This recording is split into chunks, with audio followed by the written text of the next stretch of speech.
Selamat pagi Pak dosen dan teman-teman semua. Kami dari kelompok 2 akan mempresentasikan hasil tugas kami untuk mata kuliah epidemiologi yang berjudul Riwayat Alamiah Penyakit dan Hubungan Sebab Akibat Kejadian Penyakit.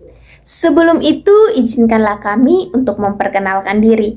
Saya Milanisa Saibesi sebagai moderator dan teman-teman saya yang mempresentasikan Margareta Novel Namone, Paskalis Irakutun, dan Yohanes William Riti.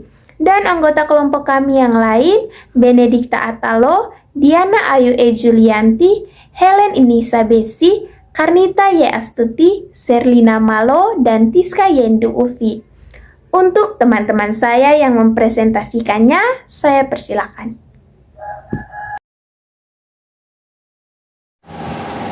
Riwayat alamiah penyakit.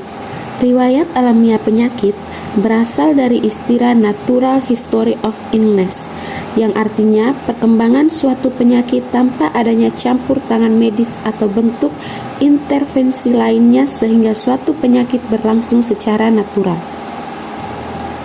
Manfaat riwayat alamiah penyakit.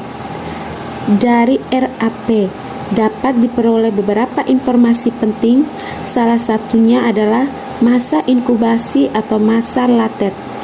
Untuk diagnostik masa inkubasi dapat digunakan sebagai pedoman penentuan jenis penyakit. Jika sifat-sifat biologis kuman patogen diketahui, maka akan berguna sebagai bahan untuk pencegahan penyakit. Maka dari itu, dengan mengetahui kuman patogen penyebab dan rantai perjalanan penyakit, dapat dengan mudah ditemukan titik potong yang penting dalam upaya pencegahan penyakit. Tahap-tahap perkembangan riwayat alamiah penyakit. Terdapat 5 tahapan perkembangan riwayat alamiah penyakit, yaitu 1. Tahap prepatogenesis, 2. Tahap inkubasi, 3. Tahap penyakit dini, 4. Tahap penyakit lanjut, dan 5. Tahap akhir. Yang pertama, tahap prepatogenesis atau stage of susceptibility. Tahap ini sering juga disebut dengan fase rentan. Pada fase ini, terjadi pada saat bibit penyakit masih berada dalam luar tubuh manusia. Pada keadaan ini, belum ditemukan adanya tanda-tanda penyakit, serta daya tahan tubuh masih kuat dan dapat menolak penyakit. Keadaan ini disebut sehat. Yang kedua, tahap inkubasi atau stage of presymptomatic. Masa inkubasi adalah periode waktu sejak masuknya bibit penyakit ke dalam tubuh hingga timbulnya manifestasi klinis dari suatu penyakit.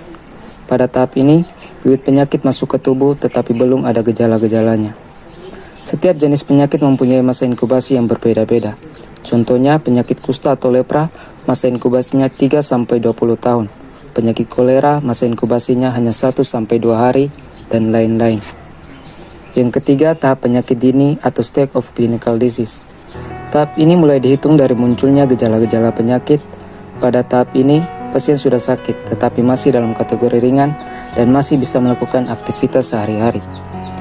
Jika tidak segera diobati bisa bertambah parah, namun hal ini bergantung dari daya tahan tubuh manusia itu sendiri. Yang keempat, tahap penyakit lanjut. Jika pasien pernah diobati atau ditangani gejala-gejala pada penyakit dini, maka penyakit akan bertambah parah.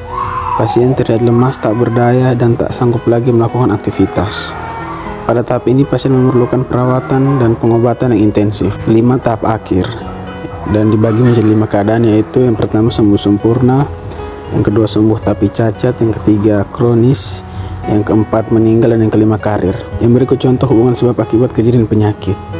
Kita ambil di sini contoh penyakit herpes, yaitu adalah penyakit kulit yang timbul akibat serangan virus HSV atau herpes simplex. Jenis herpes yang paling umum ditemui adalah herpes kulit dan herpes genitalia.